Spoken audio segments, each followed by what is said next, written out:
Este é um dia especial e eu quero agradecer muito a vossa presença, e este dia é muito especial para o Museu da Farmácia porque eu tenho este conjunto de amigos neste dia, que é o dia 6 de junho, e é o dia que para mim marca muito a nossa vida enquanto europeus, porque foi o primeiro passo para nós termos liberdade e democracia na Europa.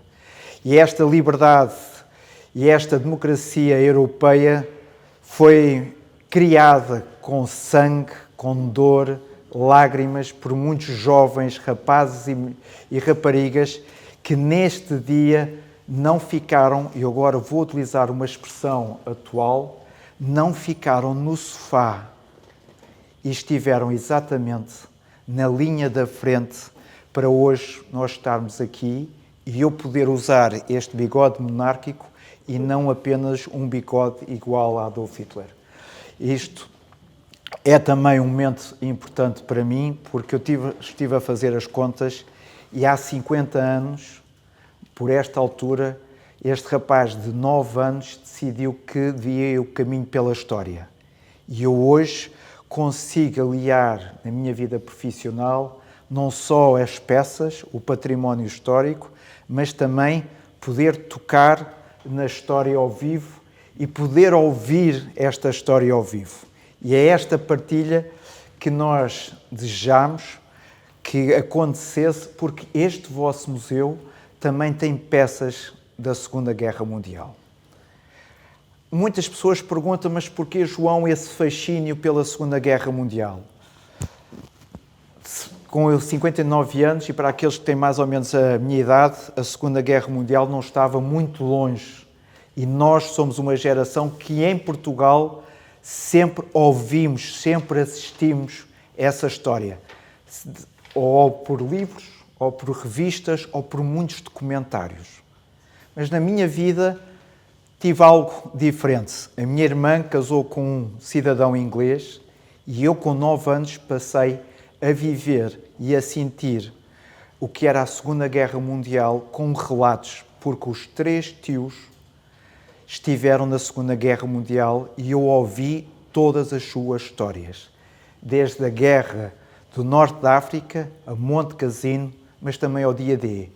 E o tio Jim fez a amabilidade, ouvi-lhe muitas histórias, de me dar a jaqueta que eu tenho ali. Ele foi um herói da Segunda Guerra Mundial, foi um herói europeu e foi um herói da democracia, porque ele não se limitou apenas a lutar na Europa, ele esteve a lutar pela democracia na Coreia. E é toda esta história que fez que este dia pudesse ser possível. E é possível também porque tenho aqui vários depoimentos em primeira mão que vão contar um pouco da sua ligação à Segunda Guerra Mundial. Eu vou começar pelo Andrew. Andrew, muito obrigado. Conhecemos há relativamente pouco tempo, mas rapidamente percebemos que tínhamos ligações. O Jean, um jovem que estava exatamente em França, na zona da Normandia, que a Emmanuel, uma amiga comum, teve a amabilidade de me apresentar. A Jacqueline, que amavelmente, sabendo ela que eu sou do Sporting, trouxe as cores do Sporting, que é muito importante, e uma doadora do museu e que amavelmente tem a paciência para maturar quando eu lhe faço questões de como é que ela viveu este. E a Monique, que há muito tempo... A Monique, fique descansada porque a cor vermelha também está ligada a mim. Não é por isso que devemos deixar de ser amigos como somos há muito tempo. A Monique é uma amiga desde há muito tempo que também teve a amabilidade de partilhar as suas histórias com um sugador, como eu sou, de conhecimento e da história, e que estes meus amigos acabam por sofrer esta minha ânsia de saber mais, de saber as suas almas e as suas histórias. E é exatamente porque a história é importante, a história é tão importante e a história europeia é tão importante que nós hoje vamos começar. E eu ia começar pelo Andrew e dizendo que está ali a passar o PowerPoint que amavelmente fizeste. Está bem. E podes começar a falar exatamente da tua alma e da alma da tua família. Muito obrigado. Mas só para começar, este foi o maior embarque de sempre. Para aqueles que não sabem, o preço foi alto, mas o final desta operação deu a liberdade para toda a Europa. O objetivo era entrar na França, liberar a França das forças nazis, mas tinha de ter um plano que não falhava. Em 1942 havia a nossa saída de Dunkerque, foi um desastre. A partir daí decidiram, mas tem de haver outra oportunidade, e esta é aquela oportunidade. Agora, esta nunca podia falhar. Vamos continuar, e eu estava a falar que a formação, planeamento disto tudo envolvia muitas equipas especializadas nas suas áreas. Seja os militares que desembarcaram e andaram por terra, os no ar e no mar e por baixo do mar. Agora, nesta lista aqui, vai ver as tropas desembarcaram na altura, eram 73 mil do Reino Unido, os Estados Unidos eram 59 mil e 21 de Canadá. 24 mil tropas por via aérea. Estamos a falar de paraquedistas e planadores que tinham de ser rebocados para a Normandia.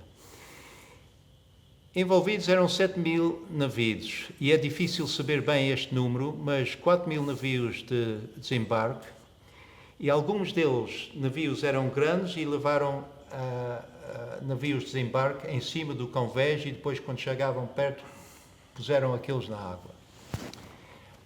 E tinha lá grandes navios de apoio. 11,7 mil aviões de apoio. É uma imaginação, o céu está cheio. Como é que eles não colidiram, ninguém sabe, mas parece que não houve assim problemas dessa ordem. Problemas de outra ordem, mas pronto. 10 mil mortos e feridos de aliados no dia D, dos quais 4.400 mortos. Muitos desapareceram, saíram dos navios antes de chegar à praia e foram ao fundo. Tinha 30 quilos de mochila, todo o seu equipamento e desapareceram. As correntes na costa eram muito fortes. Ainda falamos um bocadinho sobre isso. É os pormenores que foram tomados em conta. Até o dia D3 já tinha desembarcado 326 mil tropas. Agora, eu não vejo aí bem os números, mas eu sei que era 100 mil... não sei se conseguem ver, mas isto são números formidáveis. Já nesse dia 3, 326 mil tropas, 50 mil viaturas, 100 mil toneladas de equipamento. Nos navios de desembarque que vieram, havia prisioneiros alemães que, no desespero, renderam-se e foram nos navios voltar para a Inglaterra. Foram prisioneiros e foram para os campos. Portanto, o navio trouxe tropas nossas e voltou com os alemães. Imagina. Havia uma coisa aqui muito, muito importante, que era dia D, já tinha dito, era para dia 5. Em todos estes planos, há sempre qualquer coisa que vai estragar a festa toda. E era que os ingleses tinham uma equipa da Marinha na costa oeste de Irlanda, que estava a olhar para o tempo, meteorólogos, especialistas.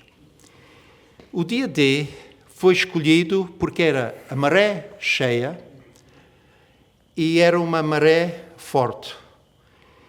Deixava os navios de desembarque subir bem na praia. O mais que podia subir, melhor era para o desembarque. Menos alvo para o inimigo. E veio uma mensagem que o dia 5, para fazer o embarque, era o dia ideal, e a maré cheia era às 4 ou 5 da manhã, que o tempo ia ser terrível. E sempre foi. E o Eisenhower, e o General Montgomery e o Churchill ficaram completamente nervosos. As tropas estavam todos formados, treinados, da cabeça, fisicamente, para o desembarque. Já há 5 ou 7 ou 10 dias em campos em todo o sul do Reino Unido. Tinha feito o seu último testamento, prontos a ir para a guerra. E disseram, não vai ser. Imagina para o moral daquelas tropas. O que é que aconteceu? Havia uma senhora, chefe meteorólogo da Irlanda, e ela disse, isto é uma baixa de pressão que vai passar e vem outra a seguir. Mas no dia 6 temos uma janela de tempo que vai dar para fazer o embarque. Os generais disseram, pronto, decisão tomada, vai ser dia 6. Portanto, isso é a história do dia 5, dia 6. E se não fosse essa decisão, o desembarque tinha de ser 2 semanas depois para ter a maré na altura que eles precisavam, com as tropas fartas de estarem à espera para ir para a guerra. Portanto, essa é uma história-chave aqui no sucesso do desembarque. Agora, a preparação pormenor para o desembarque era o seguinte. Isto é uma costa, tem correntes muito fortes, de leste para o oeste, perante aquela costa. E a Marinha disse assim, nós resolvemos esse problema. Das 3 praias dos ingleses e canadianos, o Gold, o Sword e o Juno, vamos pôr um tipo de farol para ajudar os navios a entrar e vamos fazer o seguinte, temos submarinos pequenos, depois mostro uma fotografia daqueles submarinos, que leva só 4 homens. Durante o dia está no fundo. Eles puseram em posição 48 horas antes do desembarque. À noite vinha para cima, para a superfície e carregava. Estavam 3 milhas para fora. Vem o dia D, às 5 da manhã, eles vêm para a superfície, põem as luzes para a terra, para dizer, esta é a ponta este, esta é a ponta oeste do desembarque.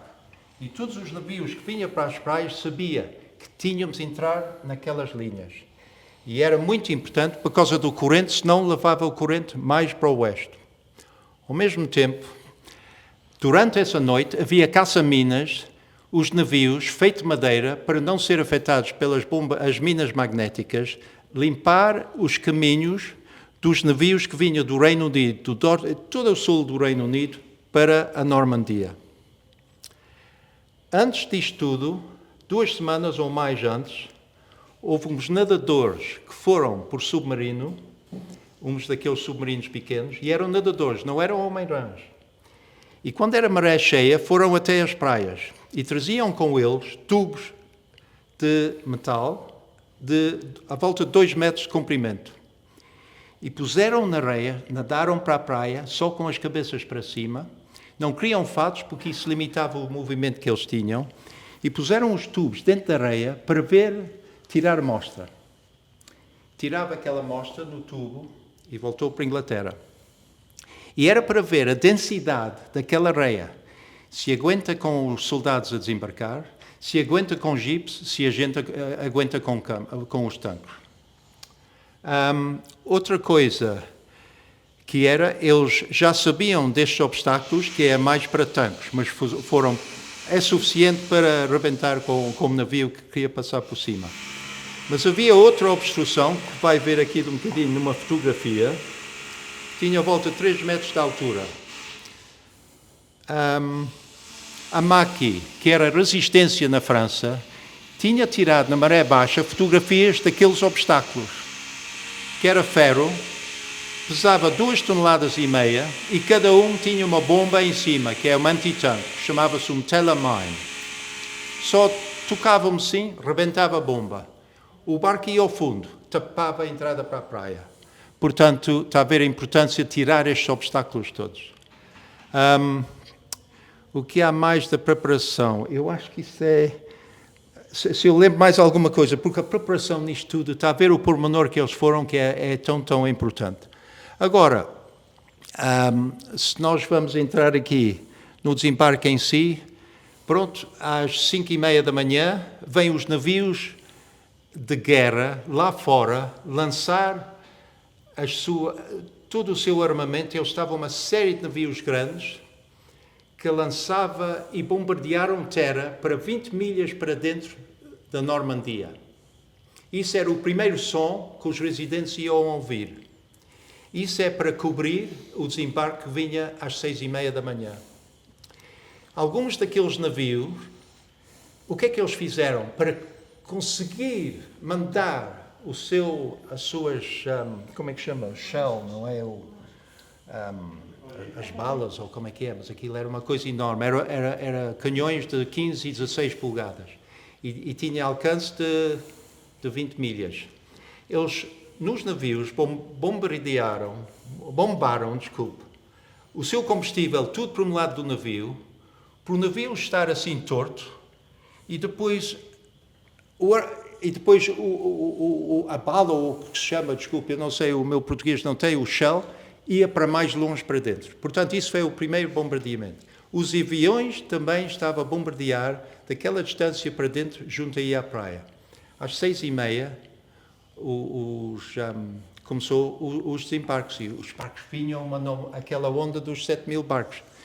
E há palavras feitas pelos os postos de observação dos alemães, que eles disseram assim: nós não acreditamos, o mar estava cheio de barcos, temos fugido daqui, o que é que nós vamos fazer contra isto? O Hitler tinha dito duas coisas a estas tropas: defender o Pas de Calais e a Normandia. Ele disse: temos uma defesa muito forte. Tenho 2 divisões de soldados dispostos e prontos e prestes, sabendo que o desembarque é aqui ou é que é lá, vêm aquelas divisões dar apoio ao nosso pessoal que está lá. E a segunda defesa, ele disse que eles tinham uma arma secreta. E o Hitler disse: contra esta arma secreta não é possível alguém desembarcar. Bem, os navios continuavam, os navios entraram e os alemães disseram: mas qual é a bomba, qual é a arma secreta e onde é que está as divisões? E não havia. E ficam completamente desmoralizados, como se fossem enganados. Não esquece que na ilha de Santa Maria, a pista feita pelos americanos na Segunda Guerra não era mais de 2 dias. Eu penso que foi um dia, mas foi uma coisa incrível, muito maior do que isto. Aqui é uma doca que foi feita no dia 13, esta doca estava a trabalhar. Esta doca, hoje em dia, os americanos estão a fazer uma coisa destas em Gaza. Este estava pronto e funcionar em 13 dias. E em mau tempo também. Aqui para fora veio aqui muita pedra e navios que foram para o fundo, para partir as ondas, para proteger os blocos de betão que vinham reboque de Inglaterra para cá, fundaram-se e ligaram-se uns aos outros. Chamava-se o Mulberry Harbour. Os navios de apoio e aprovisionamentos para as tropas avançar era uma coisa-chave, senão a tropa não avança. E depois os navios entravam, iam para o cais, e depois naqueles 2 corredores os caminhões levavam os aprovisionamentos. Eu tenho uma grande sorte para estar aqui. O meu pai já tinha 3 anos de guerra e era engenheiro e era especialista, desculpe lá. Ele era voluntário para hazardous duties, pode-se dizer, que é trabalhos perigosos. Era mergulhador e o trabalho dele era minas e armadilhas. E fazer isso, mergulhar já era perigoso, mas minas e armadilhas também era bastante, mas juntar as duas coisas era muito importante e difícil. Agora, para o D-Day era essencial. Depois da experiência na África, os portos de Norte Europa estavam, quando os alemães recuaram, deixaram aquilo tudo armadilhado, bombas de todo estilo, sofisticados, e os mergulhadores tinham de limpar aqueles portos para dar a segurança que os aprovisionamentos que vinham nos navios alimentava as forças que andavam para a frente para libertar toda a Europa. Portanto, isto é dentro de um tanque, um depósito, e eles tinham de recrutar pessoal. Vinha muita gente oferecer os seus serviços para esses, chamamos hazardous duties e trabalhos perigosos, mas poucos foram aceitos. E primeiro para ser um mergulhador, e depois puseram dentro de um tanque, oxigênio só. E conforme a profundidade, eles fizeram ensaios, o meu pai fez isto tudo, e era de mergulhar de 10 metros até a profundidade de 40 metros. Quando ia a 40 metros, o que inalava tinha de ser 60% de oxigênio. E havia voluntários, com toda a força, jovens, não casados, menos de 30 anos, bem de saúde, que voluntariavam, mas não aguentavam e ficaram inconscientes e depois vai ver aqui umas fotografias, passam, depois levantam-se e tiram desta... Eu chamo uma panela, é como se fosse uma panela de pressão, vai simular as profundidades dos portos onde é que eles iam trabalhar. Portanto, já posso. Isto era só um teste do equipamento, e era equipamento feito porque algumas das minas eram magnéticos. Não podia ter nada magnético. O fato foi feito de seda, com borracha toda à volta. Nada de ferro, era tudo bronze e latão. Se tinha alguma coisita de ferro, uma bomba magnética, ia tudo para o ar. Não podia fazer quando saía o ar do exausto, que está aqui em cima do cabeço, se fazia muito barulho, era suficiente para rebentar com uma bomba acústica, que é um ouvido grande, qualquer som, o navio entrar, bum, bum, bum, bum, bum, paz, ia. Portanto, era tudo do início que prepararam isto antes do desembarque. Outra coisa que fazia, tinha falta de tanques para o seu oxigênio. O que é que aproveitaram no início quando estava a desenvolver estas coisas? Havia aviões da Luftwaffe, aterraram na Inglaterra e eles tinham oxigênio para os pilotos quando estava a alta altitude. E eles aproveitaram aqueles depósitos dos alemães para pôr nas suas costas para os mergulhadores. Eram os primeiros, eram feitos de alumínio, eram levezinhos e dava oxigênio suficiente para 1h30 na água. Portanto, aqui vê-se o fato incompleto. E agora, o trabalho, havia 5 grupos que fazia isto. E era total de 90 homens. E eles andaram nestes portos todos, eu posso dizer, começar de Cherbourg, Ouistreham, Caen, Rouen, Dieppe, Boulogne, Calais, Dunkerque, Ostende, Vlissingen, Terneuzen, Zeebrugge, Anvers, maior porto de Europa nessa altura. 30 milhas de cais, 50 quilómetros. E Bremen e Hamburgo mais tarde. E era só para dizer, estas equipas era total de 90 homens. O meu pai comandava um daqueles grupos, era o primeiro a desembarcar e tinha só 9 homens. E era o único oficial. Tinha 26 anos, engenheiro, essa coisa toda. E pronto.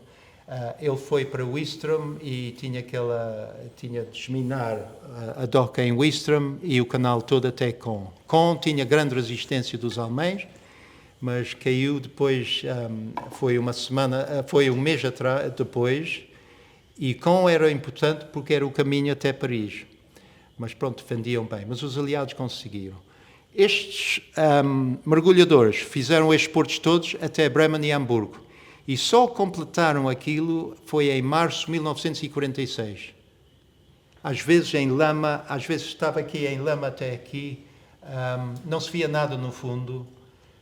O que é que eles faziam? Faziam um quadro para passar as áreas todas. E o total que eles conseguiram desminar era mais do que 2.000 hectares, 600 dias de mergulhar, e andaram mais do que, vamos lá ver, andaram mais do que 2.100 quilómetros por baixo da água. Bem, isto é para os Açores e além de 600 dias de mergulho, 159 minas, 50 telemines, 121 cargas e armadilhas, muito sofisticados eram, um foguete V1, e era suficiente, mas eles salvaram muitas vidas. Ninguém desse grupo de 90 homens morreu, menos um que foi em Anvers. Numa tarde eu fui ao cinema, teve a má sorte que veio um foguete, um V1, e morreram todos do cinema. Pode ser que lembre daquela coisa. E eu acho que é mais ou menos tudo que eu tenho para dizer. Pode ser que no fim ainda mas gostava de passar a palavra. Eu quero agradecer, porque é uma história daquelas que nós não podemos esquecer estes rapazes, é que não podemos mesmo esquecer, e eu só ia chamar a atenção da importância que é nós termos as eleições europeias, e as eleições europeias são tão importantes como este dia foi importante. Dizem que é o dia mais longo, mas para muitos jovens foi o dia mais curto. Mas mesmo assim eles estiveram lá para defender a democracia. E eu falando destes jovens, há um jovem que estava lá, mas estava a ouvir, estava em França a assistir a isto tudo. Como é que um jovem pode, hoje ainda, porque ainda é jovem, pode-se recordar exatamente deste dia? O que é que o Jean se lembra deste dia? Bom, eu queria primeiro falar da minha idade, eu peço imenso desculpa, eu tive o AVC há 3 semanas.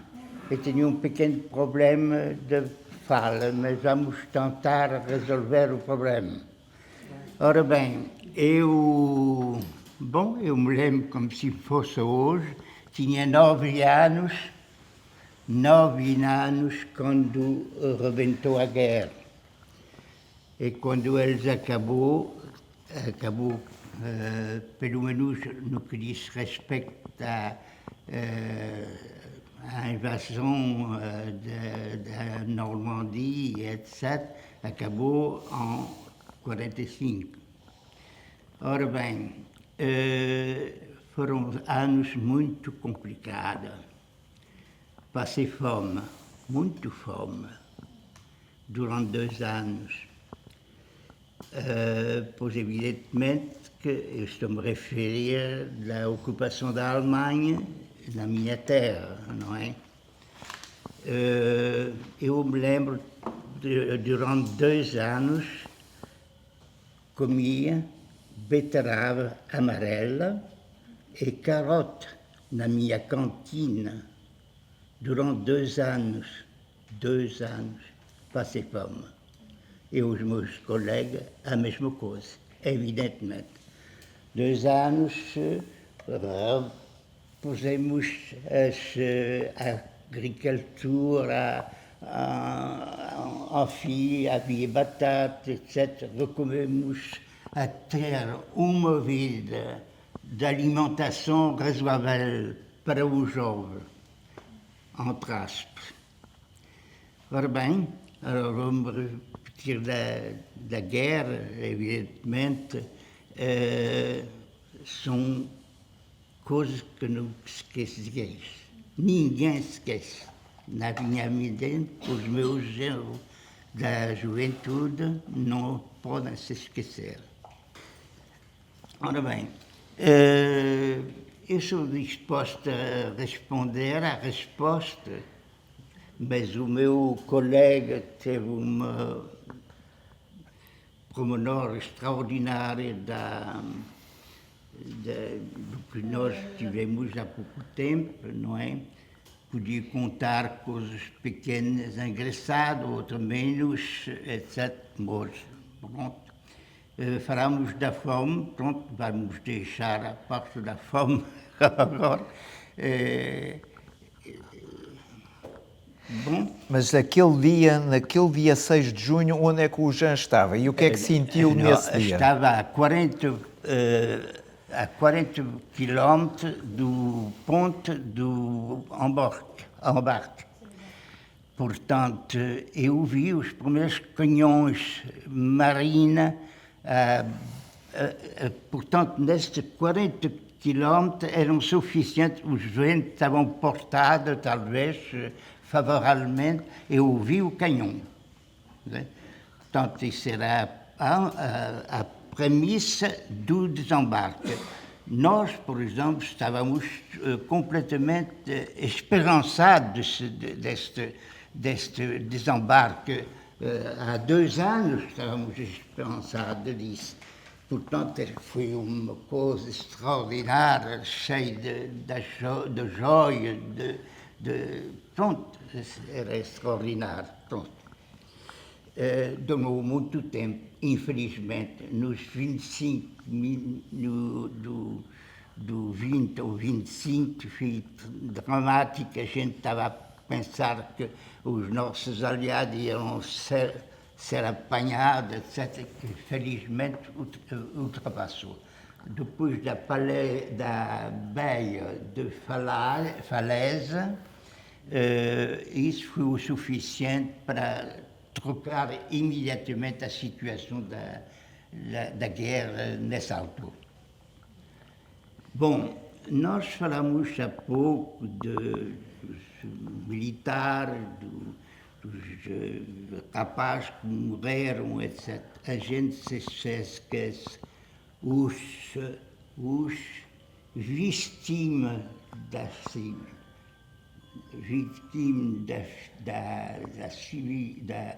guerra civil. Por exemplo, na minha terra, Falaise, foram 35.000 vítimas civis, o que é mais que os desembarques. Os nossos civis, bombardeados por nossos aliados, foram vítimas inacreditáveis.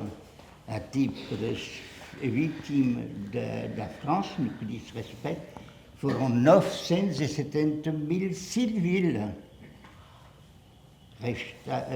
Eu gostaria de reparar isso tudo, não é? A guerra não é só nos militares, é com os civis. Não perdem isso. Ora bem.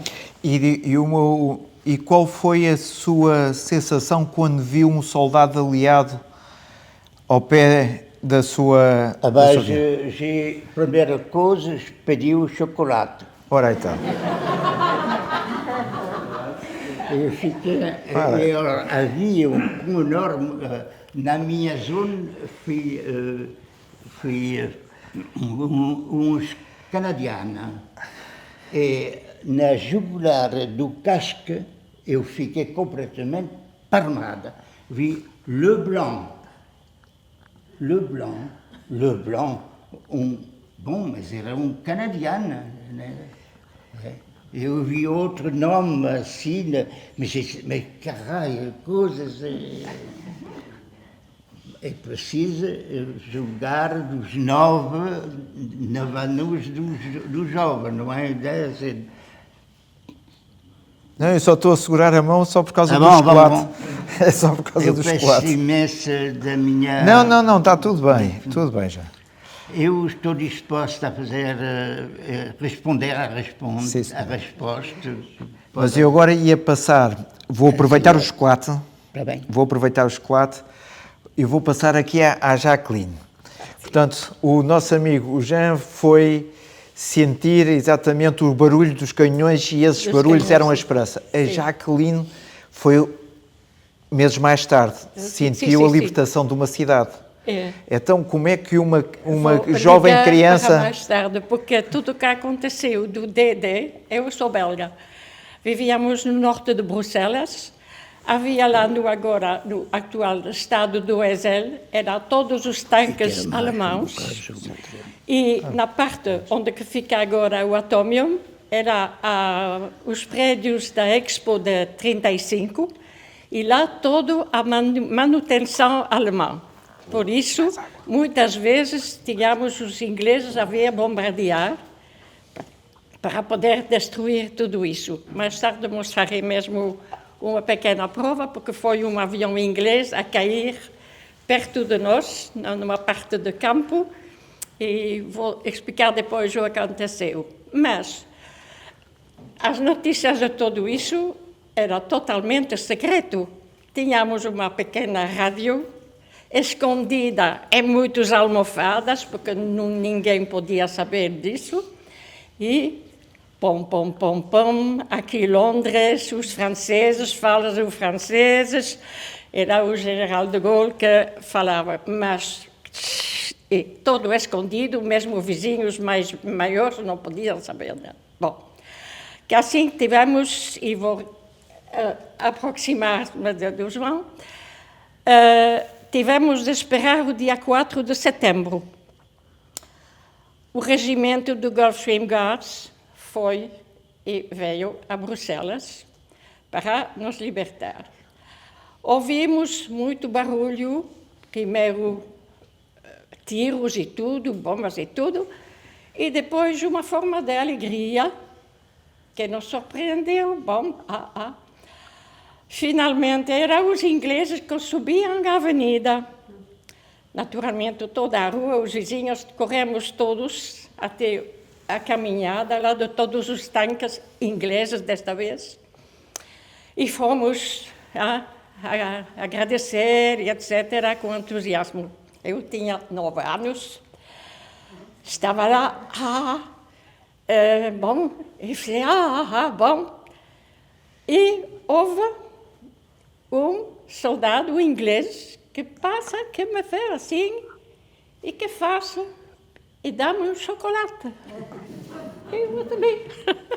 Bom, fiquei, de uma vez o comandante grita, voltem a casa, porque eles voltam pela estrada romana, voltavam os nazis com os tanques para recuperar o terreno. Não.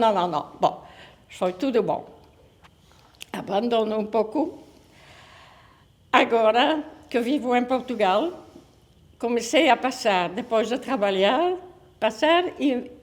algumas semanas no Algarve. E havia um hotel lá que fazia preços especiais por reformados estrangeiros para não ficar o pessoal no desemprego. Bom, como eu estava sozinha, diziam-me, pode sentar essa e essa? Sim. Tinha o holandês lá, o alemão lá, ingleses aqui, bom, e falávamos. Eu, enquanto belga, como somos divididos, né, pelas línguas e multiplicados. Bom, de momento, o senhor inglês disse-me como é que pode falar com ela? Bah, sou de Bélgica. Sim. Eu fui uma vez na minha vida, tinha 20 anos, fui uma vez em Bruxelas. Sim, era em 44. Sim. Eu tinha quase 10 anos. Era também em Bruxelas. Mas lembro-me bem, o senhor inglês, assim, fomos libertados pelo regimento dos Gulfstream Guards. Sim. E mesmo que foi um soldado do tanque que me deu um chocolate. Esse senhor ficou branco assim. But it was me! Imagina! Todas as coisas negativas têm sempre uma coisa positiva. Esse homem, eu tinha 10 anos lá, tinha passado 60 anos, estava ao meu lado esse homem que me deu um chocolate.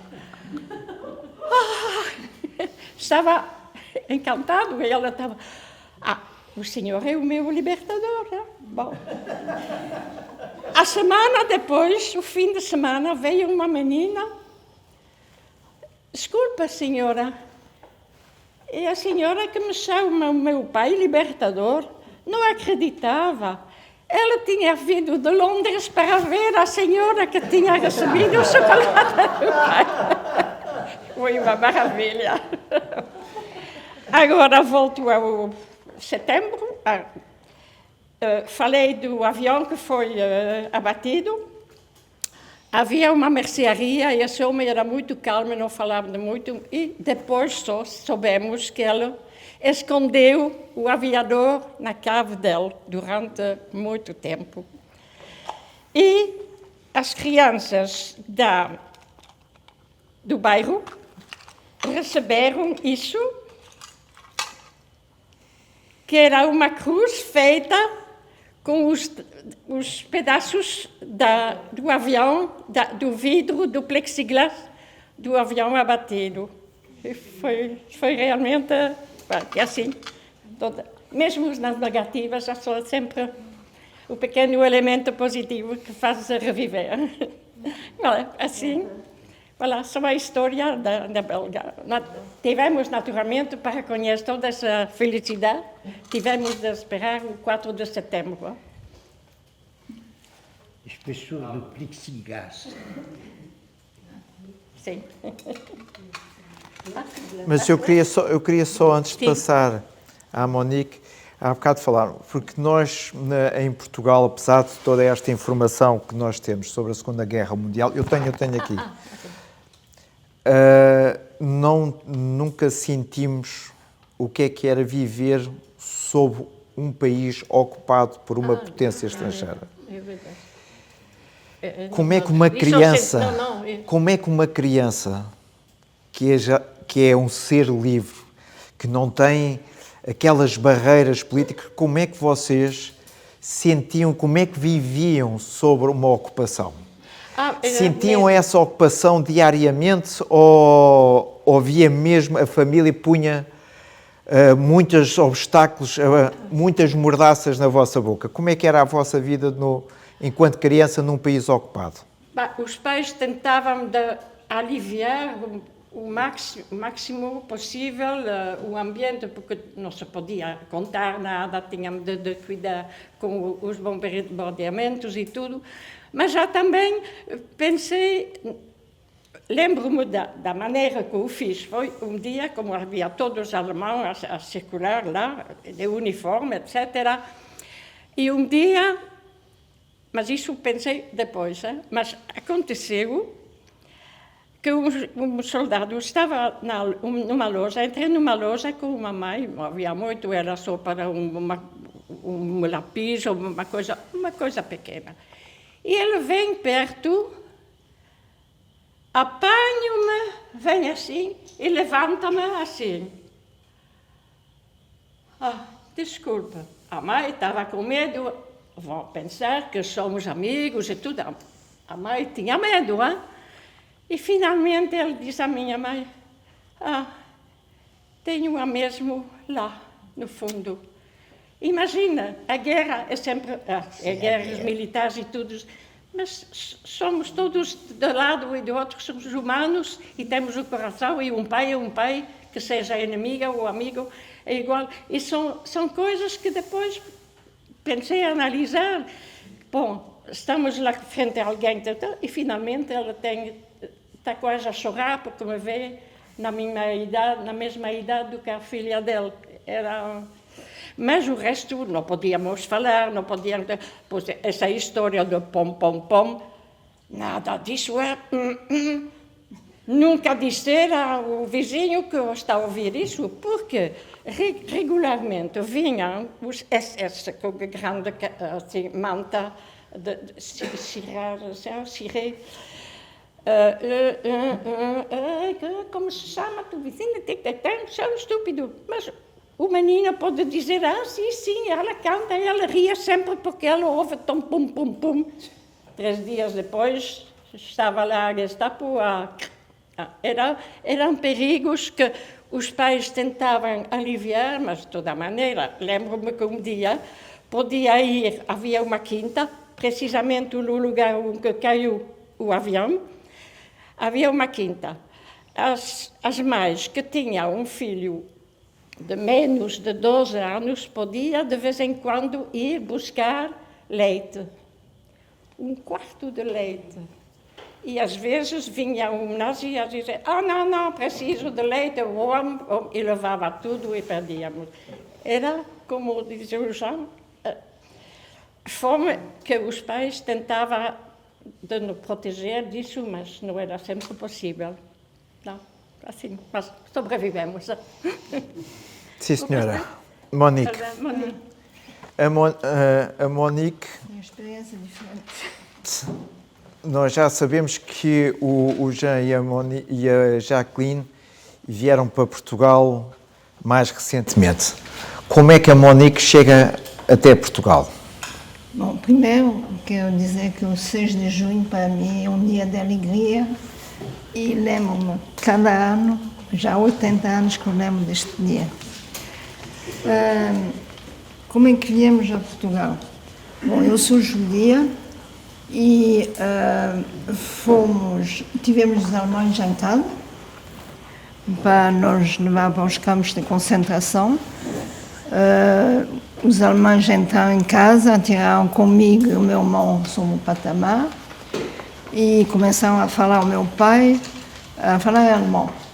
E o meu pai disse-me, desculpa, aqui só se fala francês ou português? Sim, já estava a coisa.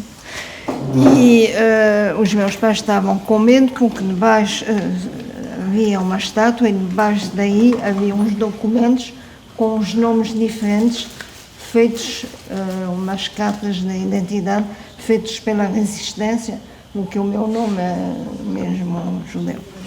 Então começaram a ver os documentos e diziam Lissabon, Lissabon.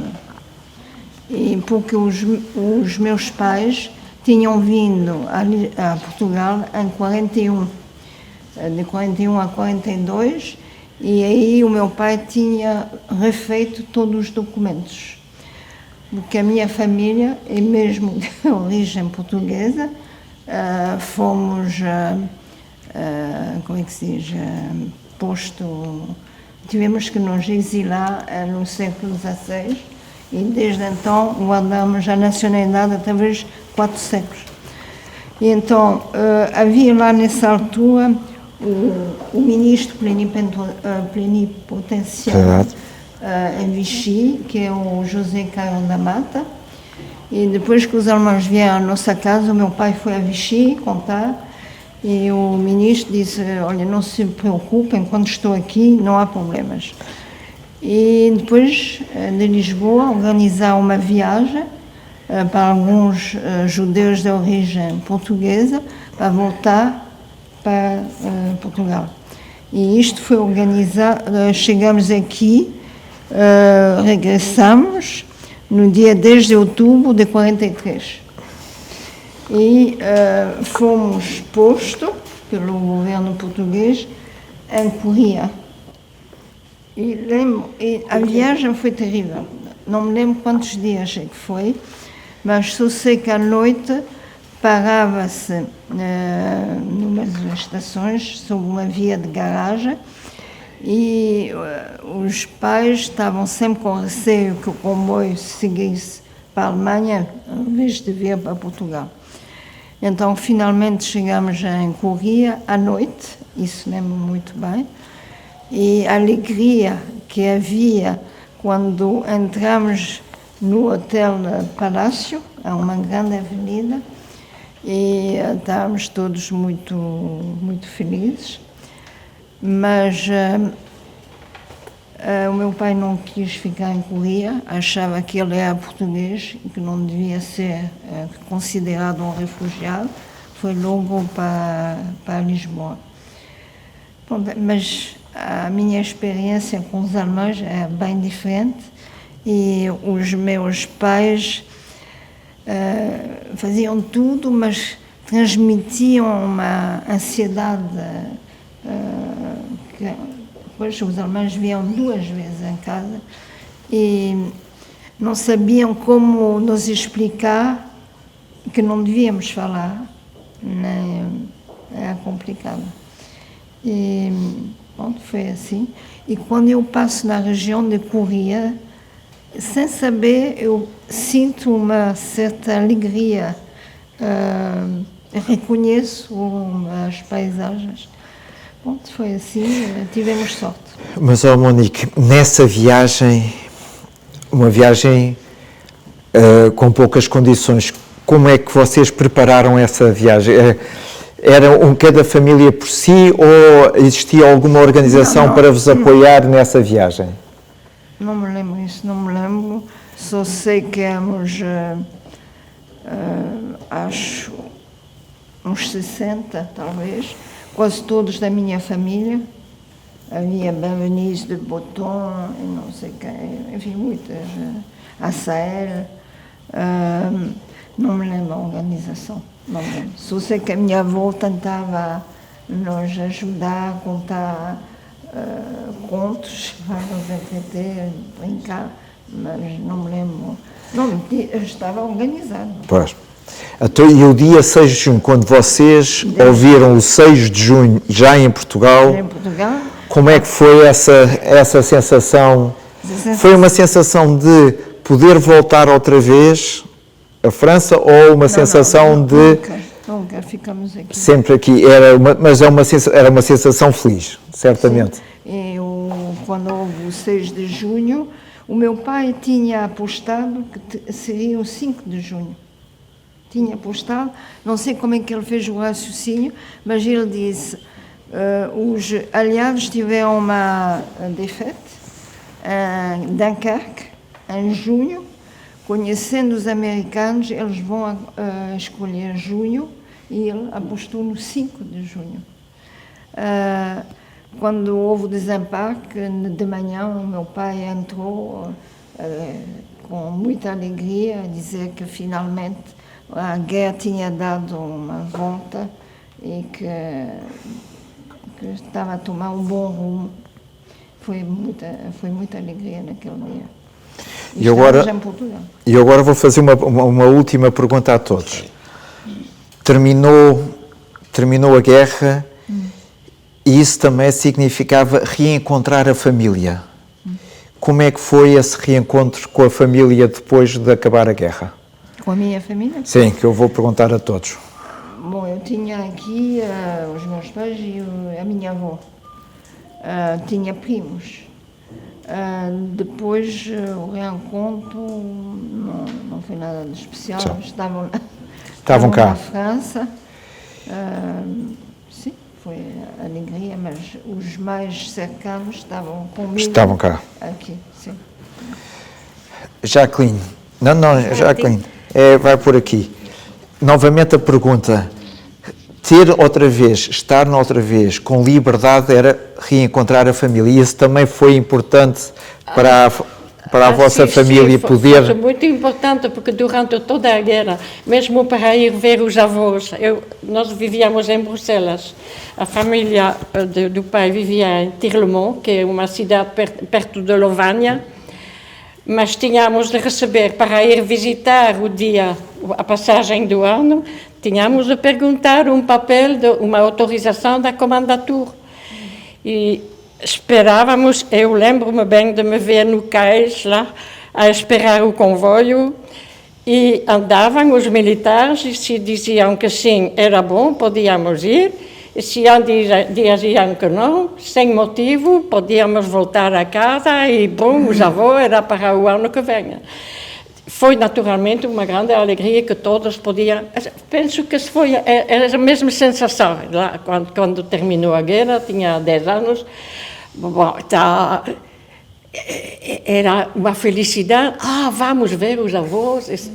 E todos podiam pensar, como criança, sempre dar um papel do militar para andar por qualquer lado. Isso tudo desapareceu, era uma coisa bonita. É verdade. Como é que foi com a família? Bom, sobretudo, eu não sei se o Jean tinha tive primos. Uma sorte de primeiro encontrar nós tínhamos rapaz, eu o último dos 5, portanto escapei há pouco à mobilização. Bom, 4 dos meus irmãos, o meu irmão mais velho foi preso logo a 8 de maio de Namur, prisioneiro. Um segundo foi isentado da saúde por uma questão de saúde, não é? O último era marinheira num barco de guerra na costa espanhola, na guerra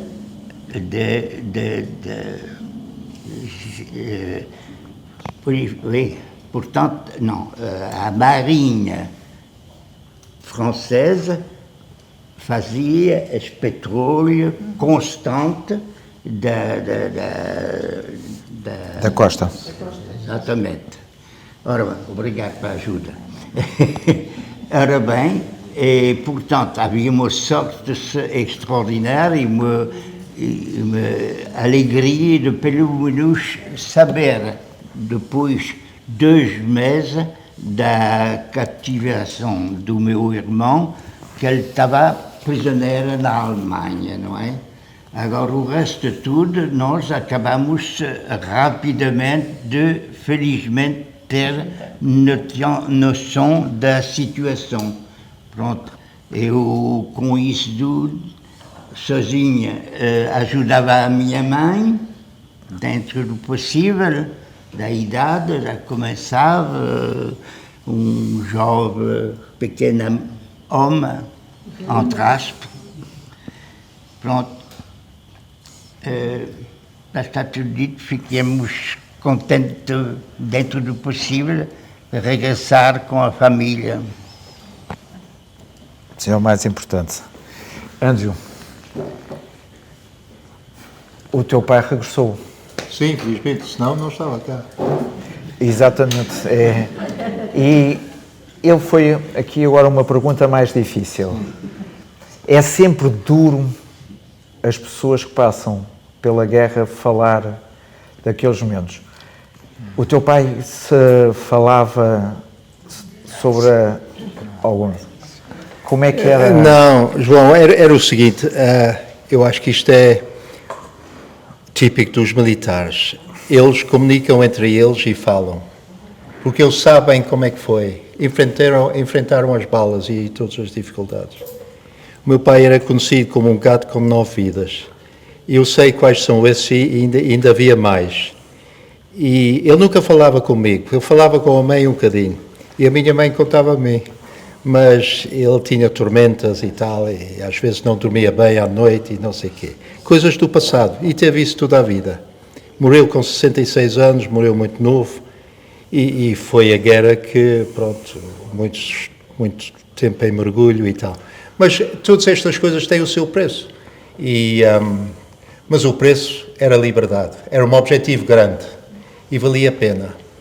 E neste desembarque, e o embarque e o primeiro mês, tudo que estava envolvido com este embarque, dos aliados, morreram 200 mil. E se comparamos com Hiroshima, era 100 mil. Hiroshima era uma coisa terrível, mas isto ainda mais pesado. Faz pensar. E nós não temos dúvida nenhuma que valeu a pena. Claro, civis, é sempre collateral, que nós chamamos. E vai sempre há civis que sofrem e morrem. E vemos isso agora, nestes dias que está a passar. Mas a libertação é a coisa mais importante que há. A liberdade para todos. E a democracia, como o João falou. Sim, senhora. Eu quero